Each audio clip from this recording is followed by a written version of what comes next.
Hola, molt bona vesprada a tots. Moment de repassar els titulars del dia. Els preparatius de la nit de Cap d'Any ho acaparen tot, tant per al sopar com per a la festa. Els valencians no mirem la butxaca. 300 euros de mitjana ens deixarem cadascú fent la compra.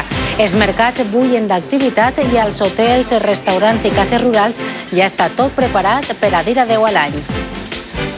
Estarem pendents de la carretera. Comença la segona part de l'operació especial de Nadal. Són dies de molts desplaçaments i en algunes zones el mal oratge pot complicar la conducció. Seguirem de prop l'evolució meteorològica i veurem com se circula per algunes de les principals vies.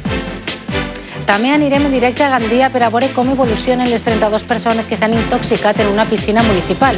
Sembla que han olorat una mescla de clor i sal fumant.